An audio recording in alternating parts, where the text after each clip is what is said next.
Para Vladimir Putin se acabó el tiempo de la cosecha. El líder ruso está probando ahora lo que antes que él conocieron otros cabecillas desastrosos como Daniel Ortega y el dictador Fidel Castro. ¿Cómo están, amigos? Bienvenidos a Noticias Importantes. Comenzamos. Para quienes vivimos en un sistema totalitario, hay razones para desconfiar de las interpretaciones que exalta el carácter nacional, la historia o cualquier elemento esencial al país en las decisiones de quienes se erigen en sus cabecillas absolutos. El 17 de diciembre de 2014, hacia el mediodía, el presidente estadounidense Barack Obama y el dictador cubano Raúl Castro anunciaron de manera sorpresiva que sus gobiernos restablecerían relaciones diplomáticas. Para los castristas, la revolución y la confrontación con Estados Unidos eran poco menos que idénticas.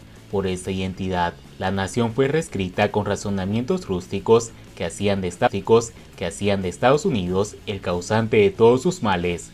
El 17 de diciembre de 2014 demostró que aquella reescritura tenía poca o ninguna importancia para los jerarcas criollos, capaces de acomodarla en función de lo único importante en una tiranía, el poder absoluto. Más sorprendente fue corroborar que tampoco era fundamental para los castristas aquella interpretación, que aquellos que lloraban en actos de recordación de víctimas de agresiones imperialistas hasta el mediodía del 17 de diciembre podían después de esa hora, anuncio de Raúl Castro mediante, abrazar al nuevo socio lleno de expectativas de prosperidad. El fenómeno dejó claro que los castristas, a fuerza de acomodar su capacidad de reflexión y sentimientos a las inconsecuencias del dictador Fidel Castro primero y Raúl Castro después, habían perdido ambos. Alguien que ha vivido bajo la hegemonía de la tiranía cubana no se inmuta frente al unista que, de la traición rusa, el naufragio soviético o la expansión de la OTAN, hace Vladimir Putin. La subordinación de los medios de prensa rusos al poder, las concentraciones en favor del cabecilla y los golpes de pechos diplomáticos, académicos y bélicos pertenecen menos al ámbito de la nación de Nadia Tolokonnikova y Garry Kasparov y más al sometimiento de la turbamulta a la voluntad del cabecilla, espectáculo infausto que no requiere de fronteras. La frase "uno cosecha lo que siembra" tiene en la Biblia uno de sus antecedentes más antiguos. Su sentido literal necesita poca explicación. Como metáfora define la suerte humana como un proceso. Afianza la noción de que la persona es responsable de su destino. Proceso y responsabilidad son los dos conceptos esenciales para la humanidad. Para la psicología del desarrollo, un área del estudio de la psicología, el ser humano se configura en el tiempo. La edad a la que Vladimir Putin comenzó su carrera como oficial del Comité para la Seguridad del Estado, KGB, no difiere de la que tienen los que en la actual se encargan de reprimir a la sociedad cubana para su reacción a la falta de derechos políticos y a las políticas de control por el hambre y la miseria que es el castrismo. Además de sus nombres semejantes, el Comité para la Seguridad del Estado, KGB, tiene algunas equivalencias con el Departamento de la Seguridad del Estado, DSE castrista. Tales instituciones no tienen similar en los países democráticos desde el punto de vista de sus métodos, impunidad, facultades legales y opacidad en cuestiones como financiamiento y números de miembro. Las escuelas de la seguridad del Estado modelan un individuo acorde a su tarea, y lo que las escuelas no consiguen lo hará después el servicio a que se les encomienda.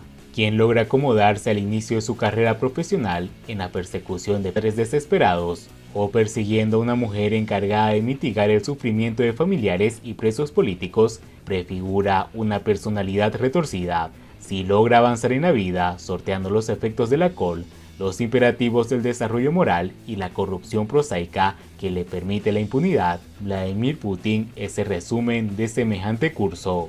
La invasión a Ucrania es un pésimo fin. Para la edad adulta, la psicología del desarrollo establece, en general, que el sujeto sea capaz de manejar las pérdidas que acompañan al envejecimiento, pérdida de seres queridos, espacios significativos, capacidades físicas. El psicólogo y educador norteamericano Robert Habiworth asignó a las etapas de la vida algunas demandas propias que llamó tareas evolutivas. Para la edad adulta, resolver los retos que plantean las pérdidas es un objetivo estimulante para revivirla con plenitud. El correlato de las mentes insaciables es guía por todo aquello que, en poder de otros, les está vedado. El rostro fresco, la popularidad y la suficiencia del presidente ucraniano Zelensky, de 43 años de edad, moviliza odio suficiente en Vladimir Putin que se resiste al dominio de los años como para desear doblegarlo como le enseñaron en las escuelas de la KGB. Para un hombre que, a la manera de los esbirros de la seguridad del Estado castrista, que hoy acosan a Camila Rodríguez en su vivienda, comenzó su carrera en pie frente a las víctimas de la maquinaria estatal, el presidente bailarín no puede menos que hacerle aparecer toda la vida como un fracaso proverbial, para quien exhibe la apariencia fría de un reptil, como lo escribió Madeleine Albright, la exsecretaria de Estado de Estados Unidos. El presidente comediante ucraniano le humilla cada hora de su vida.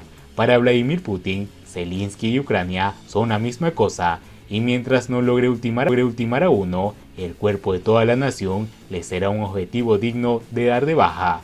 Vladimir Putin está probando ahora lo que antes conocieron Daniel Ortega y el dictador Fidel Castro, a quien se encarga de apiñar en un país con un sistema escueto de demandas y soluciones al alcance de su intelecto.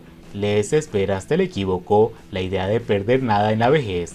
Es imposible imaginar cosecha más mortificante para un cabecilla que este fracaso gigante. Siguiendo con las noticias, organizaciones piden expulsión de Cuba del Consejo de los Derechos Humanos de la ONU. A través de una petición en la plataforma Change.org, Centro para una Cuba Libre, CFC, aseguró que el régimen de los Castros no merece estar en el Consejo socavando los estándares internacionales de los derechos humanos. Tras la suspensión de Rusia en este organismo el pasado jueves, el CFC pidió que se aplique la misma medida con Cuba, China, Venezuela y otros países donde se registran violaciones sistemáticas de los derechos humanos. Solicitamos a la Asamblea General de la ONU invoque el artículo 8 de la Resolución Fundacional del Consejo y destituya al régimen de Castro debido a sus graves y sistemáticas violaciones de los derechos humanos. Más que nunca, el mundo tiene que estar del lado de las víctimas en Cuba y no del malhechor. La activista cubana Rosa María Payá, coordinadora de la plataforma Cuba Decide, afirmó recientemente en Madrid que Cuba debe ser el próximo país a expulsar del Consejo de los Derechos Humanos de las Naciones Unidas. Es vergonzoso que Cuba esté en el Consejo. A la salida de Rusia tiene que seguir la de Cuba y no solo la suya, sino de todas las dictaduras que actualmente se sientan ahí, dijo la opositora en una entrevista. Y bien amigos, así vamos terminando las noticias importantes del día de hoy.